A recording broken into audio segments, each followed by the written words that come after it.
Την άμεση κατάργηση του βιβλίου δρομολογίων ζητούν οι επαγγελματίες οδηγοί μετά την απαράδεκτη συμπεριφορά των αρχών να γράφουν συναδέλφους τους επειδή δεν έχουν στην κατοχή τους το συγκεκριμένο αποδεικτικό, το οποίο θεσμοθετήθηκε το 1938 με βασιλικό διάταγμα. Σήμερα με τους ταχογράφους και τα ηλεκτρονικά μέσα που διατίθενται ανά πάσα στιγμή μπορεί να γνωρίζει ο ιδιοκτήτης τα χιλιόμετρα, τον προορισμό αλλά και τις τάσεις που έχει κάνει ο αυτοκινητιστής. Είναι ανούσιο να υπάρχει έτη 2010 ένα τέτοιο μέτρο, καθώς μόνο εισπρακτικά ωφέλη έχει, όπως δηλώνουν. Ενώ σήμερα ελεγχόμεθα με ηλεκτρονικό τρόπο με ταχογράφους σε όλη την Ευρώπη, στην Ελλάδα συνυπάρχει αυτός ο αναχρονιστικός νόμος για εισπρακτικούς και μόνο λόγους. Και δεν είναι μόνο το εισπρακτικό μέρος, διότι το διοικητικό αδίκημα πληρώνεται, έχει και ποινική δίωξη. Επιτέλους κάποια στιγμή πρέπει να καταλάβουν οι ηθήνοντες ότι πρέπει να δώσουν λύση.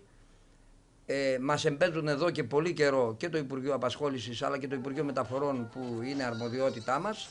Όμως, δηλαδή κάποια στιγμή πρέπει να δοθεί λύση.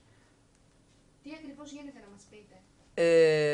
Αυτή τη στιγμή σταματάνε τα αυτοκίνητα και τους γράφουν γιατί δεν έχουν, είτε γιατί δεν έχουν βιβλίο δρομολογίων, γιατί υπάρχει και αυτό το ενδεχόμενο, είτε αν το έχουν, πολλές φορές οι οδηγοί δεν το συμπληρώνουν και συνεχίζουν να τους γράφουν και γι' αυτό το λόγο. Νομίζω ότι από τη στιγμή που υπάρχει και υιοθετήθηκε και ισχύει στην Ελλάδα ο κοινοτικός κανονισμός που ισχύει σε όλη την Ευρώπη, είναι νόμος πλέον του κράτους, επιτέλους ποιο νόμο θέλουν να κρατάμε? Αυτόν που πρόσφατα υιοθέτησε το ελληνικό κράτος ή αυτόν που με βασιλικό διάταγμα για εισπρακτικούς λόγους κάποιοι επαναφέρανε? Συγκεκριμένα σήμερα είχα ένα δικαστήριο γιατί είχαμε έναν οδηγό και το πιάσανε χωρίς το βιβλίο δρομολογίου. Έτσι.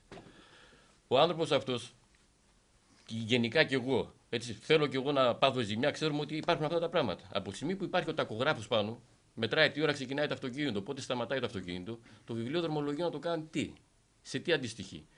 Το σταματάνε, ήταν χαλασμένος ο τακογράφος. Λέω ότι ο τακογράφος μου είναι χαλασμένος, έχω το βιβλίο δρομολογίου. Τον γράφουνε, γιατί είναι χαλασμένος ο τακογράφος.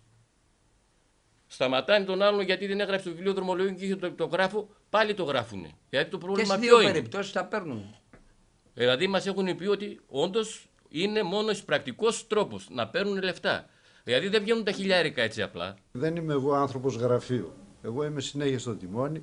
Η δουλειά μου είναι να φτάσω στον προορισμό μου, να μπορέσω να κοιμηθώ 1-2 ώρες, να ξεκουραστώ. Εάν εγώ σταματώντας μεσάνυχτα να κάθομαι να γράφω το βιβλίο δρομολογίων, εφόσον έχουν βγει αυτόματα, σήμερα βγήκαν και ταχογράφοι, το οποίο βάζω εγώ το δίπλωμά μου μέσα και καταγράφει πότε έχω ξεκινήσει, πότε έχω σταματήσει και για έναν μήνα ή και για έναν χρόνο ακόμα. Αυτοί με τα βιβλία δρομολογίων τι θέλουν να αποδείξουν? Δηλαδή εγώ πώς να τους αποδείξω ότι έχω ξεκινήσει την τάδε ώρα και έχω σταματήσει την τάδε? Φαίνονται όλα από τον ταχογράφο.